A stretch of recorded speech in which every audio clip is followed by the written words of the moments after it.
मुख्यमंत्री पुष्कर सिंह धामी ने देहरादून में कैंप कार्यालय में सुनी जनता की समस्याएं। कहा, राज्य में किसानों को और बेहतर सुविधाएं देने के लिए सरकार प्रतिबद्ध। मुख्यमंत्री पुष्कर सिंह धामी दोपहर पहुंचे सचिवालय दोपहर 3:30 बजे से रात्रि 10 बजे तक मुख्यमंत्री कैंप कार्यालय में पूरा करेंगे शासकीय कार्य। पूर्व नेता प्रतिपक्ष प्रीतम सिंह के नेतृत्व में कांग्रेसियों के मंत्री प्रतिनिधिमंडल ने सीएम से की मुलाकात। दून में स्मार्ट सिटी के कार्यों पर भी उठाए सवाल। देहरादून के लिए आज से शुरू हुई हेली टिकटों की बुकिंग। मंगलवार 12 बजे दोपहर से शुरू होगी ऑनलाइन बुकिंग। ISRTC की वेबसाइट से कर सकेंगे बुकिंग। केदारनाथ यात्रा के 15 जून तक जारी रहेगी रजिस्ट्रेशन पर रोक। पर्यटन विभाग ने अभी तक ऑनलाइन रजिस्ट्रेशन पर लगा रखी है रोक। और देहरादून में गोडसे वाले बयान को लेकर पूर्व सीएम त्रिवेंद्र रावत के आवास को घेरने पहुंचे कांग्रेस कार्यकर्ताओं को पुलिस ने विधानसभा के पास रोका। आप देख रहे हैं के न्यूज, खबरों का सारथी। नमस्कार, मैं हूं आपके साथ मनोज मानस और आप देख रहे हैं उत्तराखंड की खबरें। खबरों में बात करेंगे, मुख्य विकास अधिकारी अंशुल सिंह ने प्रेस वार्ता आयोजित कर बताया है कि अंतर्राष्ट्रीय योग दिवस के अवसर पर जनपद में जागेश्वर धाम और प्राचीन कटारमल सूर्य मंदिर में राज्य स्तर का योग कार्यक्रम आयोजित किया जाना है। उन्होंने बताया कि जागेश्वर धाम में आयोजित योग कार्यक्रम में बड़ी संख्या में उपस्थित लोग सामूहिक योग कराया जाएगा। आयोजन का उद्देश्य जनपद के प्रसिद्ध धामों का प्रचार और प्राचीन भारतीय योग परंपरा को देश विदेश तक पहुंचाना है और अधिक से अधिक योग परंपरा का प्रचार प्रसार करना भी है। जो हमारे ब्रांड एम्बेसडर हैं योगा के श्रीमती निर्मत कौर हैं और एक हमारे द्वारा हाट से योग गुरु हैं विनय पांडे जी, उनको भी हम इनवाइट करने का सोच रहे हैं। तो एक बहुत बड़े जी तो मुख्य करते हैं कि हम एक तो अट्रैक्ट कर पाए। हमने ट्राई किया था, मैंने पर्सनल लेवल पर ट्राई किया था कुछ इंडियन क्रिकेटर्स जैसे, लेकिन दोनों ही इंजर्ड है, नाम नहीं हुआ।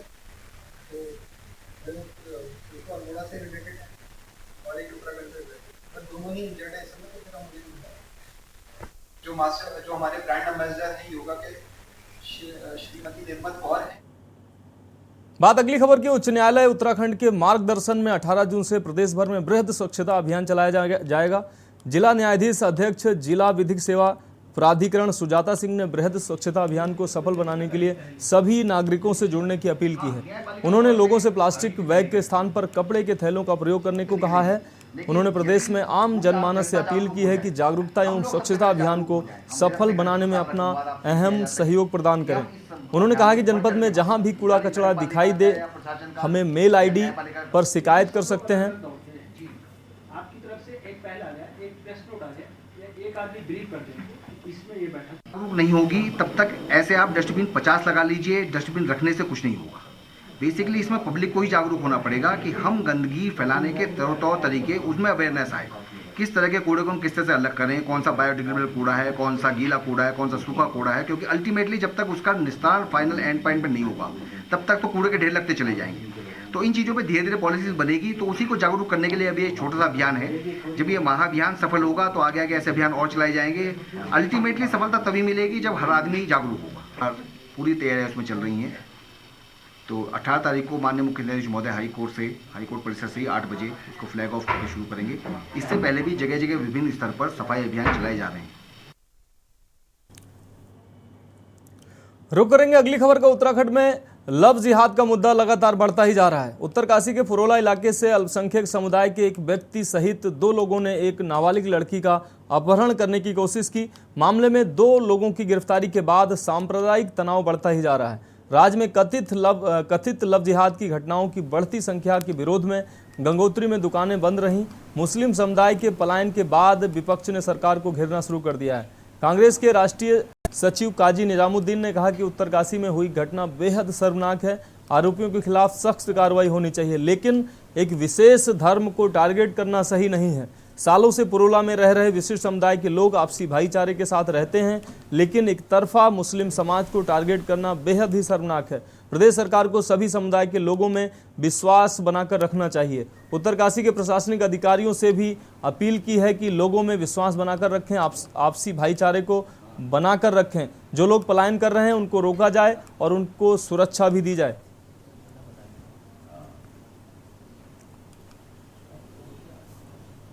जो कोई हादसा हुआ, गलत हुआ, दुखद हुआ, किसी भी महिला के प्रति, किसी बच्ची के प्रति कोई भी अगर गलत भावना होगी, गलत होगा, दुराचार की भावना होगी, दुराचार होगा, उसका हम कतई समर्थन नहीं करेंगे और दोषी को कड़ी से कड़ी सज़ा मिले इसकी हम पैरवी करेंगे।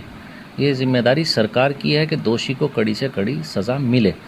लेकिन इतना मैं ज़रूर कहना चाहूँगा शासन प्रशासन से, सभी से, कि एक गुनाह कोई एक व्यक्ति कर सकता है, उसको सज़ा मिले, कड़ी से कड़ी मिले, लेकिन एक पूरी कौम, एक पूरा धर्म, एक पूरी कम्युनिटी कोई गुनाह नहीं कर सकती।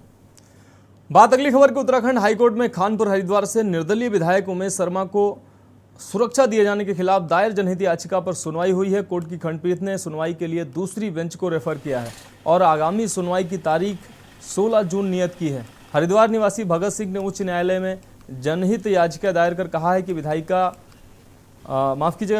या किसी व्यक्ति को सुरक्षा कवर देने से पहले अपनाई जाने वाली प्रक्रिया का पालन नहीं किया गया है और वीआईपी सुरक्षा प्रदान की गई है। याची ने बताया कि स्थानीय खुफिया इकाई की रिपोर्ट में जीवन को कोई खतरा नहीं है।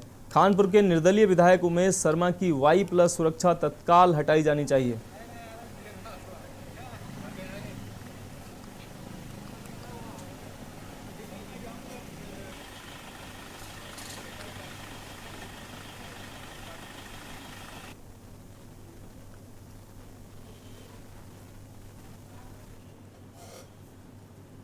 मिस्टर भगत सिंह हैं, हरिद्वार निवासी। उन्होंने एक जनहित याचिका यहाँ फाइल की है। उसमें ये मेल एलिगेशन लगाया गया है कि जो विधायक खानपुर उमेश कुमार हैं, उनको जो Y+ कैटेगरी की सिक्योरिटी सरकार ने दी है, उसको वापस लेने के लिए यहाँ पर एक याचिका दायर की है। पिछली डेट पर न्यायालय ने उमेश कुमार को और उनकी पत्नी को नोटिस इशू किया था। इसमें आज सुनवाई थी, तो इसमें आज एक माननीय न्यायाधीश ने अपने आप को इस मामले से अलग किया है और इसमें आगे की सुनवाई शुक्रवार के लिए निर्धारित की है दूसरी बेंच में। रुक करेंगे अगली खबर का। भारतीय जनता पार्टी केंद्र की मोदी सरकार के 9 साल पूरे होने पर देश के सभी राज्यों में महान जनसंपर्क अभियान का संचालन कर रही है और जन जन को सरकारी नीतियों की जानकारी भी उपलब्ध करा रही है। भाजपा आगामी 2024 लोकसभा चुनाव में पूर्ण बहुमत की सरकार बनाने की तैयारी कर रही है। भाजपा के अनुसूचित मोर्चा के राष्ट्रीय मंत्री स्वराज विद्वान ने जिला भाजपा कार्यालय पर सरकार की उपलब्धियां बताई और सीएम धामी के कार्यों की भी सराहना की। उन्होंने कहा कि नकल विरोधी कानून और धर्मांतरण के मुद्दों पर धामी सरकार सख्ती से कार्रवाई कर रही है। आगामी लोकसभा चुनाव में उत्तराखंड की 5 लोकसभा सीटों पर भाजपा उम्मीदवार की जीत होगी और केंद्र में भारतीय जनता पार्टी की सरकार बनेगी। मदद मिलती है। ये है जीवन ज्योति योजना, प्रधानमंत्री सुरक्षा योजना। सुरक्षित रखने के लिए भारत की बड़ी आबादी को लाभ पहुंचाने के लिए 2015 में इन्होंने ये योजना शुरू की। उत्तराखंड में आदरणीय पुष्कर सिंह धामी जो युवा मुख्यमंत्री है, कर्मयोगी मुख्यमंत्री है, उन्होंने इस पर कड़ी नजर बनाए हुए हैं। यदि कोई गलती करता है तो वो हिंदू हो चाहे मुसलमान हो, उसको सजा मिलनी ही चाहिए। पुष्कर सिंह धामी ने तो कठोर कानून भी बना दिया है। ये पहला राज्य है जहां नकल विरोधी कठोर और सख्त कानून बना है। ये पहला राज्य है जहां जो धर्मांतरण का भी कठोर कानून बना है। कोई किसी को जबरन धर्म परिवर्तित नहीं करा सकता है। अब जिहाद जैसा मुद्दा आपने बोला है वो नहीं चलने वाला है। उत्तराखंड की खबरों में वक्त है एक ब्रेक का। ब्रेक के बाद हाजिर होंगे कुछ अहम खबरों के साथ।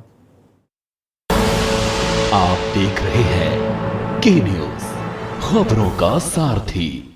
ब्रेक के बाद आपका स्वागत है। बात करेंगे अगली खबर की। भारतीय किसान यूनियन भानु के राष्ट्रीय अध्यक्ष भानु प्रताप सिंह ने राष्ट्रीय किसान अधिवेशन में शामिल हुए और भानु गुट के कार्यकर्ताओं ने बालावली तिराहे पर फूल मालाओं से राष्ट्रीय अध्यक्ष का स्वागत किया। राष्ट्रीय अध्यक्ष भानु प्रताप सिंह ने कहा कि किसान देश की आर्थिक स्थिति की रीढ़ है। उन्होंने कहा कि यह देश माँ बाप की जागीर नहीं है, बल्कि देशवासियों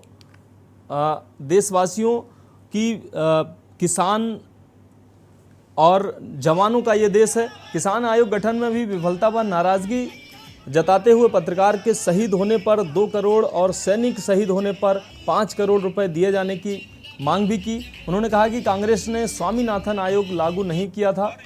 प्रदेश के किसान ने कांग्रेस को देश से उखाड़ फेंका है। किसानों की ही देन है कि भाजपा का प्रदेश में परचम लहरा रहा है। उन्होंने कहा कि केंद्र सरकार किसानों के तमाम तरह का कर्ज माफ़ी के साथ ही बिजली व ट्यूबवेलों का भी कर्ज माफ़ करे। किसानों का गन्ना, धान, गेहूं, तिलहन, दलहन की पैदावार करते हैं किसान खाद्यान्न पैदा नहीं करेगा तो देशवासी क्या खाएंगे। उन्होंने आगामी 2024 के लोकसभा चुनाव पर निशाना साधते हुए कहा कि देश किसानों की सुनवाई नहीं होने पर आगामी चुनाव में गठबंधन के ईमानदार उम्मीदवार को चुनाव में जिताने का काम करेगी।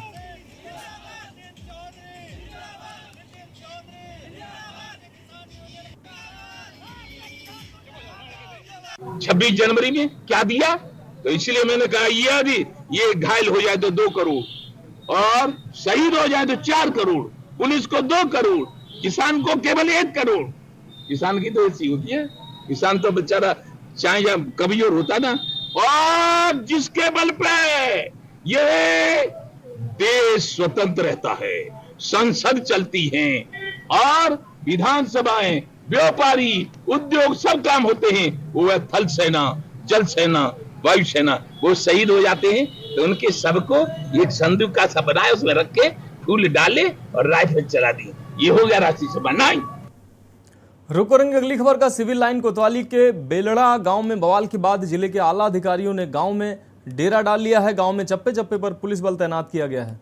गांव में प्रवेश करने से पहले पुलिस सख्त पूछताछ कर रही है। आला अधिकारी गांव में लगातार गश्त कर रहे हैं और ड्रोन कैमरे से गांव की निगरानी की जा रही है। बेलड़ा गांव एक दलित युवक की ट्रैक्टर की चपेट में आने से संदिग्ध परिस्थितियों में मौत हो गई थी। मृतक के परिजनों ने गांव के ही एक युवक पर हत्या का आरोप लगाते हुए हंगामा शुरू किया था और गुस्साए ग्रामीणों ने पुलिस बल पर पथराव भी किया था। पुलिसकर्मी इस दौरान कई घायल भी हुए थे। पुलिस ने आंसू गैस के सहारे उग्र ग्रामीणों पर काबू पाया और 12 से अधिक ग्रामीणों को गिरफ्तार भी किया है। 56 ग्रामीणों पर नामजद मुकदमे, 100 से अधिक पर गंभीर धाराओं में मुकदमा दर्ज हुआ है। पुलिस निगरानी कर रही है और मृतक का अंतिम संस्कार किया गया है। गांव में सुरक्षा के लिहाज से पुलिस बल चप्पे चप्पे पर तैनात है और उपद्रवियों को चिन्हित किया जा रहा है।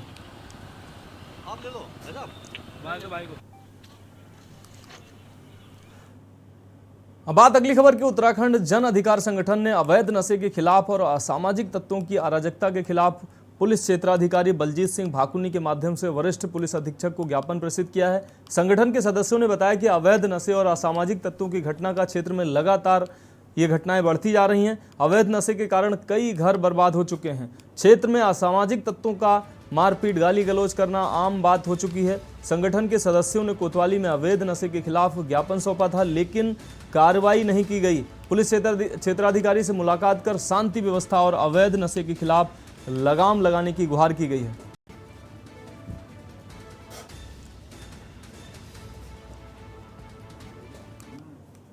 समय से रामनगर क्षेत्र में जो अराजकता, भूमाफिया, शराब माफिया के लोगों द्वारा जो एक माहौल बनाया क्रिएट किया जा रहा है, जिससे कि समाज में एक असुविधा यहाँ पर बढ़ती चली जा रही है।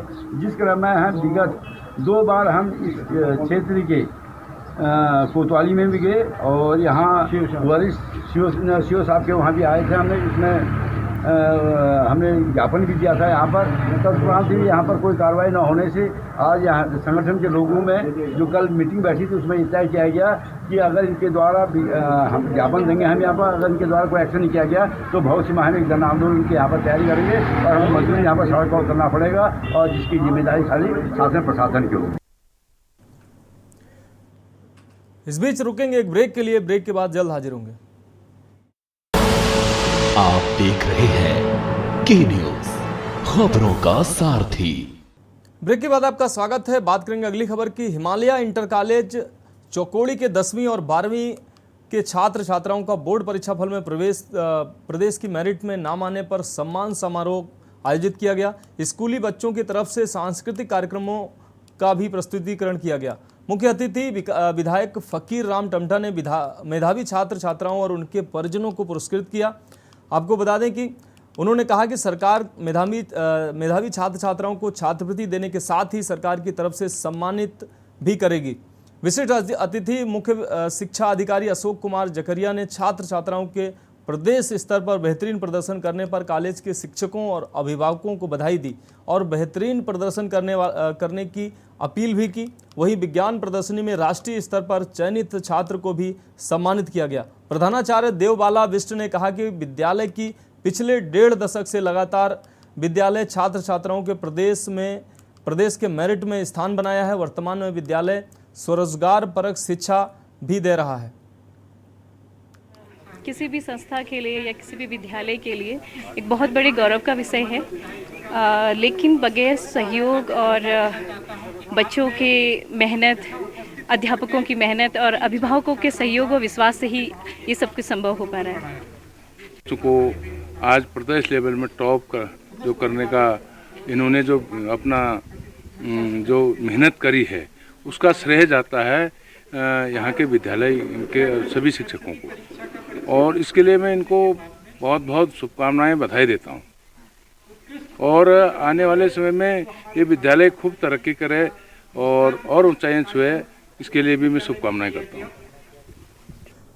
बात करेंगे अगली अहम खबर के। उत्तराखंड में गोडसे पर दिए बयान पर सियासी घमासान शुरू हो गया है। आपको बता दें, सूर्य की बढ़ती तपिश के साथ ही राज्य में राजनीति पारा भी हाई होता जा रहा है। आलम यह है कि बयान भले ही त्रिवेंद्र ने यूपी में दिया, लेकिन उनका ये बयान जंगल में लगी आग से भी तेज फैल गया। कांग्रेस पूरे उत्तराखंड में त्रिवेंद्र के खिलाफ विरोध प्रदर्शन कर रही है। जगह जगह त्रिवेंद्र रावत के पुतले फूंके जा रहे हैं, त्रिवेंद्र मुर्दाबाद के नारे भी लगाए जा रहे हैं। प्रदेश के गर्माते सियासी माहौल के बीच त्रिवेंद्र यूपी से देहरादून की ट्रेन पकड़कर अपने आवास पहुंच गए। यहां पहुंचते ही त्रिवेंद्र का उनके समर्थकों ने फूल मालाओं के साथ स्वागत किया। साथ ही उनके बयान की भाजपा के नेता भी सराहना कर रहे हैं। त्रिवेंद्र रावत के देवभूमि में कदम रखते ही कांग्रेस का पारा भी जून की तपती गर्मी की तरह बढ़ गया। नतीजा यह हुआ कि कांग्रेस ने 40 डिग्री तापमान की परवाह किए बिना त्रिवेंद्र रावत के आवास का घेराव किया। और हालांकि कांग्रेसियों को त्रिवेंद्र के घर जाने से पहले ही पुलिस ने रोक दिया, लेकिन इस सियासी बवाल को तब और आग लग गई जब त्रिवेंद्र ने कह दिया कि महात्मा गांधी के असली हत्यारे कांग्रेसी हैं और कांग्रेसियों ने हमेशा महात्मा गांधी के विचारों की भी हत्या की है। त्रिवेंद्र के इस बयान पर लगे हाथ केंद्रीय राज्य मंत्री अजय भट्ट ने भी समर्थन कर दिया, जिसके बाद कांग्रेसियों ने अजय भट्ट के इस्तीफे की भी मांग कर दी। दिखाते हैं ये स्पेशल रिपोर्ट। उत्तराखंड में नाथूराम गोडसे के देशभक्त बताए जाने वाले बयान पर सियासी घमासान कम होने का नाम नहीं ले रहा है। सूर्य की बढ़ती तपिश के साथ ही राज्य में राजनीति का सियासी पारा भी हाई होता जा रहा है। आलम ये है कि बयान भले ही त्रिवेंद्र ने यूपी में दिया हो, लेकिन उनका ये बयान जंगलों में लगी आग से भी तेज फैल गया। कांग्रेस पूरे उत्तराखंड में त्रिवेंद्र के खिलाफ विरोध प्रदर्शन कर रही है। जगह जगह त्रिवेंद्र के पुतले फूके जा रहे हैं, त्रिवेंद्र मुर्दाबाद के नारे लगाए जा रहे हैं। प्रदेश के गर्माते सियासी माहौल के बीच त्रिवेंद्र यूपी से देहरादून की ट्रेन पकड़ करके अपने आवास पहुंच गए। यहां पहुंचते ही त्रिवेंद्र का उनके समर्थकों ने फूल मालाओं के साथ स्वागत किया। वहीं त्रिवेंद्र ने यहां आकर के भी अपने बयान पर कायम रहने की बात कही है। साथ ही उन्होंने ये भी कह दिया कि महात्मा गांधी के असली हत्यारे कांग्रेसी ही हैं और कांग्रेसियों ने हमेशा महात्मा गांधी के विचारों की हत्या की है। गांधी का जो अर्थशास्त्र है उसमें खादी का एक बड़ा योगदान उन्होंने माना है, तो इन्होंने सब चीज़ों को छोड़ दिया। कभी इन्होंने किसी कार्यकर्ता को, महिला कार्यकर्ता को तंदूर में भून दिया, तब इन्होंने उसको जलाया। फिर उन्होंने बोफोर्स का घोटाला किया, तब इन्होंने किया। 1962 में देश के एक टुकड़ा और करके और चाइना के कब्जे में चला गया, तब इन्होंने देश की हत्या करी। तो कांग्रेस तो गांधी जी की बार बार हत्या कर रही है, बार बार हत्या कर रही है। इसलिए गांधी जी के बारे में बोलने का कांग्रेस का अधिकार खत्म हो गया है। पार्टी की नज़र में आने के लिए इस तरीके के बयान दे रहे, शर्म आनी चाहिए। क्यों स्पेशल कोर्ट लगी लाल किले में? और उसमें गॉडसे ने कहा कि 32 साल तक गांधी मुझे तंग करते रहे, क्योंकि गांधी ने सत्याग्रह चलाया, गांधी ने असहयोग आंदोलन चलाया, गांधी ने भारत छोड़ो आंदोलन चलाया, गांधी ने खादी ग्रामोद्योग का काम शुरू करा, और गांधी ने राजस्थान में जहाँ गोली प्रथा का विरोध किया, उत्तराखंड में उन्होंने नैक प्रथा का विरोध किया। तो जो गांधी की जड़ें चंपारण से लेके उत्तराखंड के कौसानी से लेके रानीखेत से लेके विभिन्न स्थानों में जहां उनकी पहुंच रही है, जब सड़कें नहीं थी और उस समय वो लोगों को इकट्ठा कर रहे थे अंग्रेजों के खिलाफ, उस गांधी को गाली देने वाले लोग जो आराम परस्त लोग हैं, उनका हम विरोध कर रहे हैं और करते रहेंगे। वहीं त्रिवेंद्र के देवभूमि में कदम रखते ही कांग्रेस का पारा भी जून की तपती गर्मी में और बढ़ गया। नतीजा ये हुआ कि कांग्रेस ने 40 डिग्री तापमान की परवाह किए बिना ही त्रिवेंद्र के आवास के घेराव का कार्यक्रम बनाया। हालांकि कांग्रेसियों को त्रिवेंद्र के घर जाने से पहले ही पुलिस ने रोक लिया, लेकिन इस सियासी बवाल को तब और आग लग गई जब त्रिवेंद्र के इस बयान का केंद्रीय राज्य मंत्री अजय भट्ट ने भी समर्थन कर दिया, जिसके बाद कांग्रेसियों ने अजय भट्ट के इस्तीफे की मांग की है। लीडर ने जो कहा है अपनी जगह, उन्होंने किसी मत के आधार पर कहा है, किसी सोच के आधार पर कहा है, प्रमाणों के आधार पर कहा है। और जो कांग्रेस के लोग, हमारे मित्र लोग बात का बतंगड़ बना रहे हैं, वो पूरे केस की स्टडी कर ले, पूरे केस की स्टडी कर ले। अगर कहीं जो केस चला था उसमें कहीं उनका नाम आ गया हो तो तब फिर बात करें।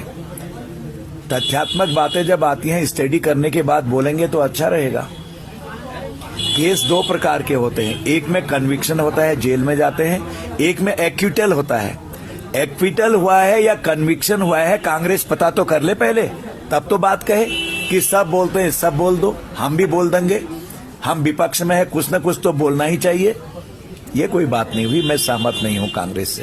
त्रिवेंद्र जी प्रदेश के पूर्व मुख्यमंत्री रहे हैं और देश के रक्षा राज्य मंत्री अगर इस तरीके का बयान देते हैं तो मैं इसकी कड़े शब्दों में निंदा करता हूं, भर्त्सना करता हूं। गांधी जी ने अहिंसात्मक आंदोलन के माध्यम से इस देश को आजादी दिलाने का काम किया, पूरा विश्व गांधी जी को पूजने का काम किया। खबरों में आगे बढ़े, इस बीच उत्तर प्रदेश के संभल से बड़ी खबर आ रही है। पटाखा फैक्ट्री में गैस सिलेंडर फटने से आग लगी है। आपको बता दें, सिलेंडर फटने से गोदाम में रखे पटाखे जलकर राख हो गए। तो पटाखा फैक्ट्री में यह आग की घटना सामने आई है। हादसे में एक युवती की मौत हुई है, जबकि 12 से अधिक लोग घायल बताए जा रहे हैं। गुन्नौर कोतवाली क्षेत्र में संचालित थी ये पटाखा फैक्ट्री। तो संभल से यह अहम खबर आपको दिखा रहे हैं। पटाखा फैक्ट्री में गैस सिलेंडर फटने से ये बड़ी दुर्घटना सामने आई है। सिलेंडर फटने से गोदाम में रखे पटाखे जलकर राख हो गए हैं। इस बीच जानकारी मिल रही है कि एक युवती की मौत हुई है, जबकि 12 से अधिक लोग इस हादसे में घायल हुए हैं। तो गुन्नौर कोतवाली क्षेत्र का ये मामला बताया जा रहा है। तस्वीरें साफ तौर से आप देख पा रहे हैं। संभल में पटाखा फैक्ट्री में ये सिलेंडर फटने से विस्फोट हुआ है, जिसमें एक युवती की मौत की खबर आ रही है, जबकि 12 लोग घायल बताए जा रहे हैं। इस बीच छत्तीसगढ़ के कबीरधाम से बड़ी खबर आ रही है। आपको बता दें, यात्री बस अनियंत्रित होकर पलटी है। तो कबीरधाम से बड़ी खबर आपको दिखा रहे हैं। हादसे में 30 से ज्यादा लोग घायल हुए हैं। तो छत्तीसगढ़ के कबीरधाम से बड़ी खबर सामने आ रही है। Pauri Pandariya road national highway पर 130 की यह घटना बताई जा रही है। आपको बता दें, कवर्धा से लखनऊ जा रही थी ये बस। तो कवर्धा से लखनऊ जा रही थी बस, हादसे का शिकार हुई है। परसवाड़ा के पास अनियंत्रित होकर यह बस पलटी है। तो कबीरधाम जिले के पंडातराई थाने का यह मामला बताया जा रहा है। तो यात्री बस पलटने से यह हादसा सामने आया है, जिसमें कई लोगों के गंभीर रूप से घायल होने की खबर आ रही है।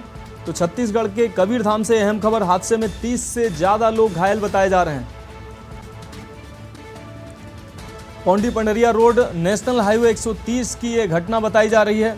अनियंत्रित होकर यह बस पलटी है। कवर्धा से लखनऊ जा रही थी यह बस। आपको बता दें 30 से ज़्यादा यात्री घायल बताए जा रहे हैं इस दुर्घटना में। तो कवर्धा से लखनऊ के लिए ये बस निकली थी और बीच में अनियंत्रित होकर ये बस पलट गई है। कोंडरिया पडरिया रोड नेशनल हाईवे 130 की ये घटना बताई जा रही है जहां ये बस पलटी है। और ये इसी खबर पर हमारे संवाददाता हीरेंद्र गोप हमारे साथ जुड़ गए हैं। जी हीरेंद्र, जिस तरीके से ये बस पलटी है, 30 से अधिक लोगों के घायल होने की खबर बताई जा रही है, क्या अहम अपडेट है? किसी तरीके की जनहानि की खबर है कोई? जी बताना चाहूंगा, तो कबीरधाम जिले के पांडातरी थाना अंतर्गत है जहाँ कवर्धा से लखनऊ जाने वाली बस जो है पलट चुकी है, जिससे 30 लोग लगभग घायल हो चुके हैं, जिसे पंडरिया स्वास्थ्य केंद्र में भर्ती कराया गया है जहाँ उसके इलाज जारी है। अभी फिलहाल भी तो किसी प्रकार का अपडेट नहीं आया कि किसी गंभीर रूप से घायल हुई है। हीरेंद्र, अगर बात की जाए जो घायल हैं, गंभीर रूप से घायल लोगों को समुचित इलाज मुहैया हो पाया है? उनको अस्पतालों में एडमिट कराया जा चुका है? जी बताना चाहूंगा कि 12 की मदद से जिला स्वास्थ्य केंद्र में भर्ती कराया गया है जहाँ लोगों की इलाज जारी है। हीरेंद्र, इस अहम खबर के लिए आपका बहुत धन्यवाद। तो आपको बता दें, कवर्धा से लखनऊ जा रही थी ये बस, जिसके बाद अनियंत्रित होकर ये बस पलट गई है। तो छत्तीसगढ़ के कबीरधाम से अहम खबर आपको दिखा रहे थे। उत्तराखंड की खबरों में अभी के लिए इतना ही। मुझे दीजिए इजाजत और आगे आप देखिए के न्यूज इंडिया का विशेष कार्यक्रम मंथन हमारे प्रधान संपादक दुर्गेन चौहान जी के साथ। आप देख रहे हैं के न्यूज, खबरों का सारथी।